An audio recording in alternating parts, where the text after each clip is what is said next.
Eu vou chamar o nosso próximo palestrante, o Ronaldo Malheiros.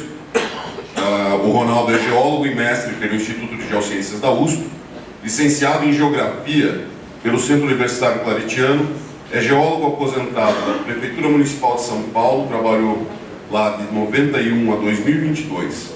É ex-conselheiro do CREA de São Paulo, conselheiro federal suplente do Conselho Federal de Engenharia e Agronomia, o CONFEA, na gestão 2024-2026.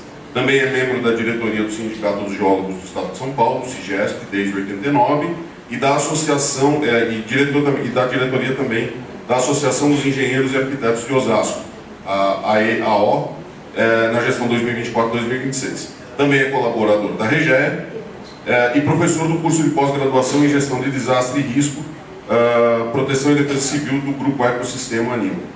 A palestra do geólogo é intitulada O papel do sistema CREA-CONFEA e das entidades profissionais. Então, Ronaldo, pedi para você. Você vai para baixo?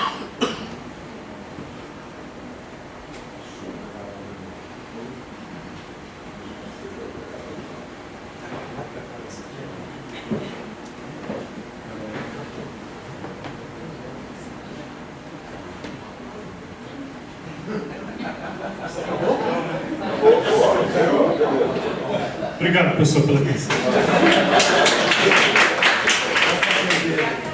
Tem como colocar de novo, por favor?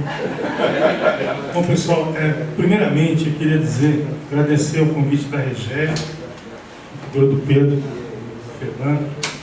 Eu estava vindo para cá hoje e passei no MPT para encontrar os amigos, né, de longa data, e aí você vê que você está ficando velho. 30 anos atrás eu era estagiário do IPT, e aí vi a placa de homenagem ao Prandini, né? Na verdade, acho que foi uma pessoa que estimulou muito quase todos nós que atuamos hoje nessa área, né? Então, estou muito feliz de estar aqui nesse evento também, o lançamento do manual, que eu acho que é muito importante a gente ter documentos, referências técnicas, e também pela homenagem do Adalberto. Eu vou estar comentando aqui com vocês um pouco de um trabalho que eu digo que é de militância, que eu estou fazendo atualmente. Eu trabalhei quase 30 anos na Prefeitura de São Paulo, os últimos 20 na Defesa Civil, me aposentei, mas até seguindo um pouco as dicas do amigo Duda, a gente não pode parar.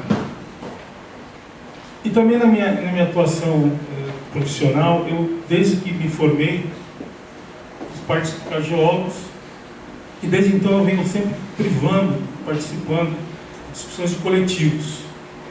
Eu entendo que é o caminho para a gente poder tentar fazer várias coisas. Principalmente numa situação de poder fomentar e cobrar políticas públicas e fazer a articulação que eu estou fazendo muito hoje. Para a minha apresentação eu vou estar abordando algumas coisas básicas dessa questão toda, mas eu vou falar um pouquinho do que eu estou fazendo agora, né, como conselheiro federal, em prol dessa questão toda da gestão do risco, desastre e de outras ações. Uma outra coisa que é importante, as cidades hoje, né, todo esse processo de crescimento, ela concentra praticamente 84% da população. Então é aqui que a gente tem que olhar. Então qualquer política pública maior, eu tenho que enxergar a cidade como locus da gente trabalhar. Infelizmente, a maioria das cidades não estão preparadas, muitas vezes não têm recursos técnicos para colocar adiante uma série de documentos produzidos. Vamos pegar aí o que o IPT mapeou, que a CPRM-CJ mapeou, e que muitas vezes está parado e não vira um instrumento importante para fazer essa gestão de risco. Então a gente tem que começar a buscar alternativas para estar fazendo isso. Uma outra coisa também é a política nacional, todo mundo conhece, não meter nela, mas ela também vem no bojo de uma situação dos eventos lá da região serrana, né? Mas que ela trouxe alguns avanços, principalmente naquele seu artigo 3º, quando ela cobra, tá, de todos uma visão sistêmica desse problema.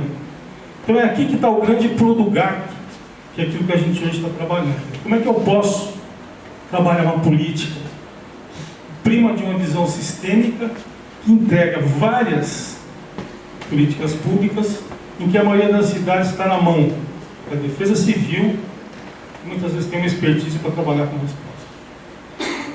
Então o nosso papel também é cobrar um pouco essa reorganização, tá, dos municípios para poder colocar adiante tudo isso.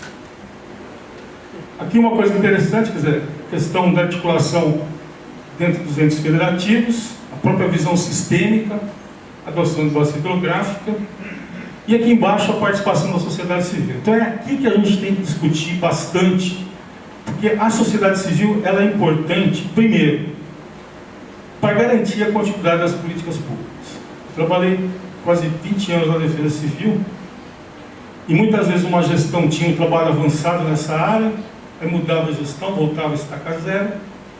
E quando a gente tem a sociedade civil engajada, participativa, ela vai garantir a continuidade dessa política.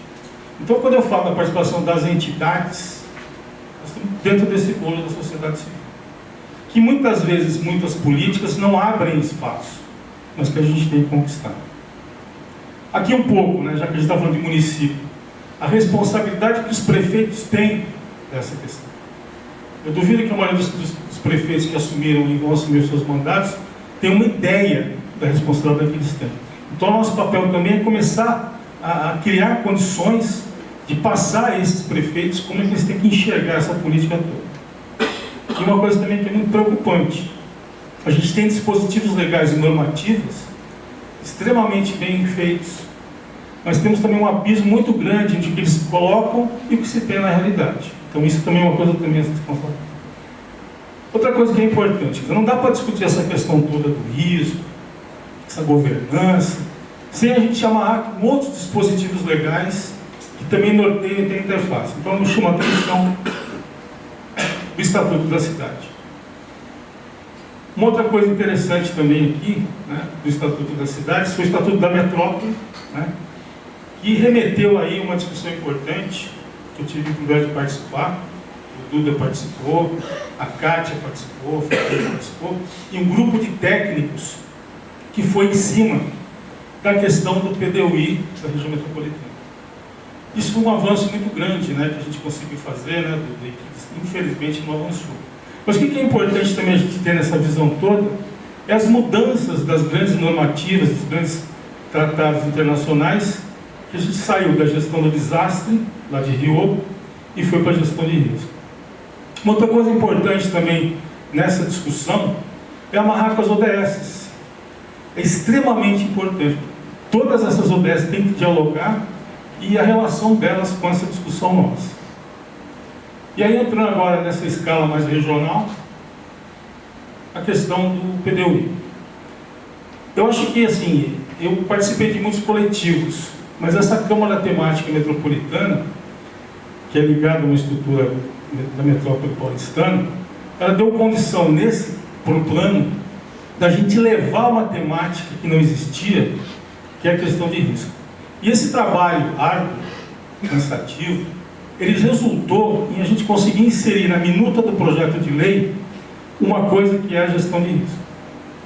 Foi duro convencer, na época, os responsáveis por esse planejamento, que o risco tinha que estar presente nessa discussão.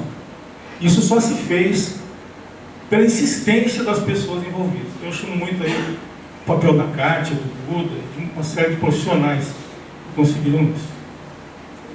E aí, dentro desse trabalho todo, no projeto de lei, a gente conseguiu inserir um artigo que falava da política metropolitana de gestão de risco e desastre, que criava um olhar regional em cima de 4 programas, que era a produção do conhecimento e mitigação de risco, prevenção e mitigação, atendimento em emergência e manejo de desastres e comunicação e mitigação de risco.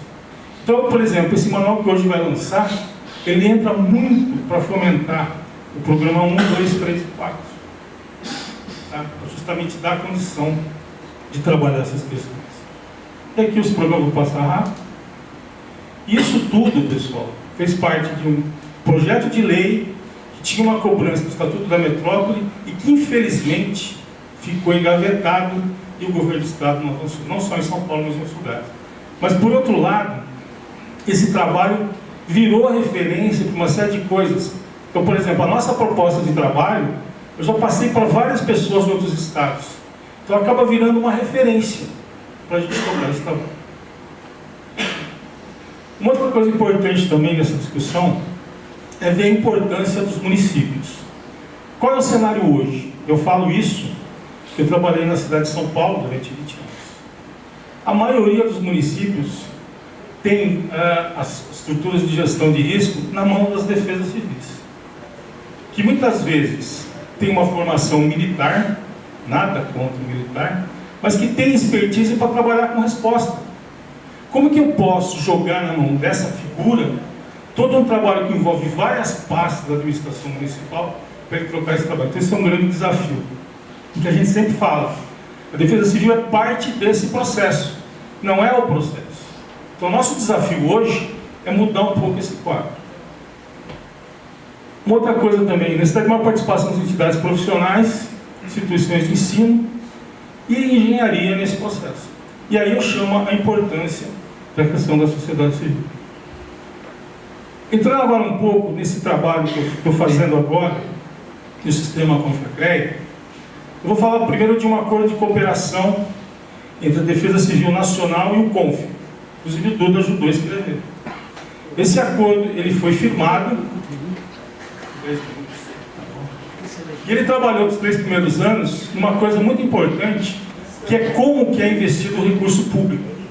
Então hoje, por exemplo, qualquer município que vai buscar recurso federal, ele preenche na LS22, faz o pedido, manda o projeto, e eles dão o recurso com o olho fechado.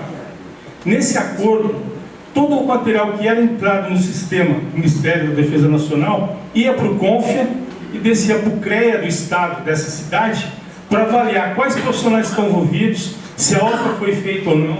Então teve um resultado muito positivo, primeiro, de garantir profissionais habilitados para fazer esse trabalho e o investimento público que lá foi destinado. Nós estamos agora fazendo uma renovação, ele só não terminou porque teve os problemas do Sul e os incêndios, mas agora, além desse trabalho de fiscalização, nós vamos inserir a gestão de risco e desastre, de forma que os CREAs em cada estado vão procurar colocar em prática, né? E quando eu falo colocar em prática, é descer nas associações dentro das cidades, para levar toda essa discussão, além de fiscalizar o exercício profissional. E aí a gente tenta buscar o protagonismo das entidades de maneira geral. Aqui entra, por exemplo, um papel da FEBRAGEL que todos conhecem. Aqui, na verdade, foi um projeto de lei. Esse vereador Abílio Brunini, para quem não lembra, era aquele cara que ficava infernando nas CPIs, que se elegeu prefeito de Cuiabá, que quando o Caio Bi, que até foi presidente da GEMAT, que foi parceiro de vocês, trouxe essa minuta para a gente discutir, acho que eu até passei por Duda. Quando eu vi o nome do Brunini, eu falei, cara, esse cara, ele falou, Ronaldo, nós temos que buscar qualquer parceria para poder encaminhar as nossas demandas. E aí fizemos um projeto de lei, alteramos o que tinha, para poder criar uma coisa, quer dizer, veio com aquela coisa absurda, em que a gente trabalhou para inserir aí a cobrança de profissionais em municípios até 50 mil habitantes. Então mostra a importância da articulação da entidade na construção da legislação e normativa de proteção e defesa civil. Aí foi inserido esse inciso 7, que cobra dessas prefeituras profissionais do sistema para trabalhar com isso. Como eu falei, muitas prefeituras têm documentos, créditos, trabalhos, mapeamentos, mas não têm profissionais para tocar isso. Então essa lacuna que tem que correr atrás. E aí também entra outras instâncias de articulação de consórcios, outras formas de contratação de profissionais, de empresas, que a gente tem que ver por aí. Uma outra coisa também, tivemos os problemas de Capitólio, né? Tudo aquilo que aconteceu. Aqui tinham vários substitutivos que foram fundidos no só, e que a gente também fez lá uma sugestão de inserir essa discussão, não só no seio de proteção e defesa civil, mas também na questão ambiental, no que diz respeito à unidade de conservação. Então a gente tem esse PL, que a gente agora vai estar acompanhando. Aqui uma outra coisa interessante, uma decisão PL, que é uma diretriz para os CREAs atuarem, que na verdade cobra o seguinte: pega o cadastro daqueles municípios que têm áreas de risco, e aí o CREA vai fazer uma parceria com o Ministério Público para cobrar daquelas prefeituras profissionais do sistema. Então dá uma força para o sistema cobrar a presença de profissionais. Aqui uma outra PL que a gente aprovou, em 2016, que cobra das associações nos municípios criar uma discussão, uma divulgação de questões que envolvem gestão de cidades. Ou seja, a gente está envolvendo as entidades profissionais na discussão das políticas na escala da cidade. E aqui a gente tem também essa questão do acordo que eu comentei com vocês, que a gente está discutindo aí a sua inovação. E aí a gente tem essa questão de juntar o sistema Confiacred, o sistema de proteção e defesa civil, e aí chegar na escala do município, que é o grande executor dessa política, e fomentar a participação das entidades profissionais nesse processo. Bom, saindo da esfera federal lá do Confia, eu também atuo aqui no CREA São Paulo, no Comitê Técnico de Planejamento Urbano, em que a gente está inserindo a discussão de gestão de risco de desastre em vários eventos. Antes das eleições, tive com o Marcos Muro lá dando uma palestra em Piedade, que tinha lá 4 candidatos à prefeitura, em que a gente pôde falar para eles a importância da gestão de risco, o papel dos prefeitos e uma série de outras questões. E fomentando a participação das associações, que só no estado de São Paulo são quase 180, a começar a levar essa discussão da questão da gestão de risco de desastre dentro de outras políticas. Uma outra instância também é uma coisa que nós estamos fazendo também, fomentando as associações a participar das conferências das cidades, para a partir daí subir a conferência estadual e a conferência nacional, para levar um pouco a discussão dos problemas das cidades nesse espaço de discussão, conferência das cidades. Uma outra instância também que é o Colégio de Entidades Regionais, que junta representantes das entidades, em que o menino, que era o presidente da Associação de São Sebastião, rapaz novo, muito empolgado, até pelo que aconteceu lá, e a gente começou a conversar. Eu sugeri o tema risco, depois eu tive que me ausentar desse coletivo por conta de ter que ficar lá direto no Confia, e ele tocou adiante toda a proposta, que se a gente for pegar para ver, boa parte da proposta vai na linha do que a gente colocou lá no PDUI. Então ele vai tocar esse trabalho. Então é justamente isso, fomentar as associações a chamar para si essa discussão. E também integrar a fiscalização do sistema Confiacred com a Defesa Civil Nacional. Para a gente fechar, quer dizer, a gente tem que, em cima desse cenário de mudanças climáticas, cada vez mais discutir essa questão toda das políticas públicas de uma forma integral dentro dos municípios. A gente entende isso que é muito importante. Uma outra coisa, pessoal, a questão de trabalhar muito com a prevenção. Cada vez mais a gente tem que estar preparado para enfrentar isso. Eu lembro quando eu estava na Defesa Civil, tinha um coronel que era o nosso chefe, que o Duda conhece, ele chegava para mim todo, tipo, setembro, falava assim: Ronaldo, conversa lá com teus amigos, meus amigos eram os CGE, pergunta se vai chover esse ano. Eu falava: coronel, eu vou falar com os meus amigos, meteorologistas, mas independente de chover ou não, nós temos que preparar a cidade para enfrentar o que tem de pior, que é o que nós estamos vendo hoje, o que o meu antecessor colocou. Nós temos que se preparar para o pior cenário, e muitas vezes não adianta eu ter dinheiro, recursos, tecnologia, você não tem governança. Então é isso que a gente tem que trabalhar. As cidades criarem uma governança para poder pegar os excelentes materiais que chegam na mão desses prefeitos e fazer isso virar uma realidade, como ponto de partida das políticas públicas. E aí trabalhar com os planos para a gestão desse desastre. Inclusive, estou tendo a honra de participar com o pessoal da EGE do Plano de Joinville, que acho que vai ser uma coisa inovadora, tá? Que tem que servir de exemplo para o Brasil inteiro, que é tratar essa questão de forma ampla, em geral. E aí começar a trabalhar principalmente na questão da governança, né?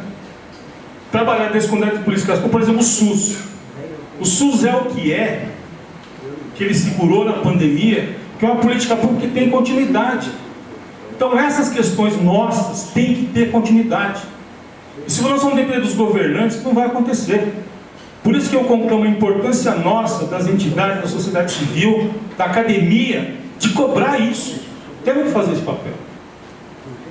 E a questão da fragilidade de técnicos dentro dos órgãos públicos. Uma outra coisa interessante, temos que adotar a bacia hidrográfica. São Paulo ainda hoje, apesar da gente brigar muito, trabalha a chuva por subprefeitura. É um absurdo isso, pessoal.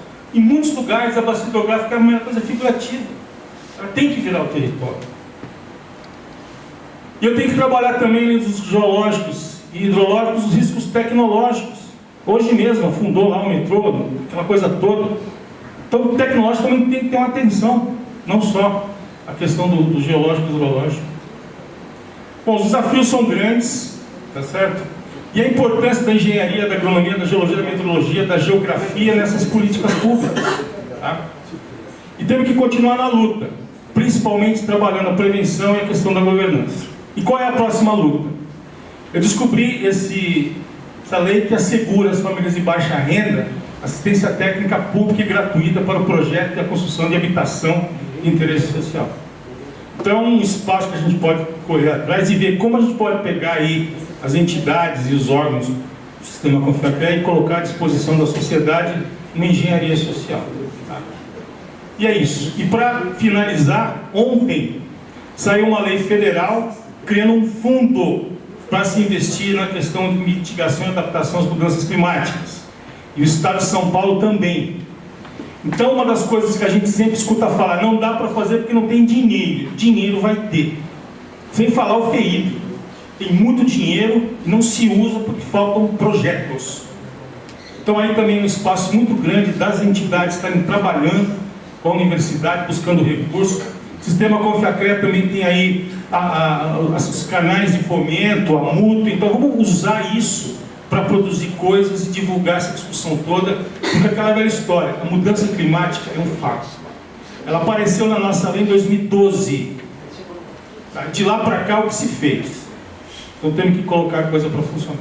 Obrigado, pessoal.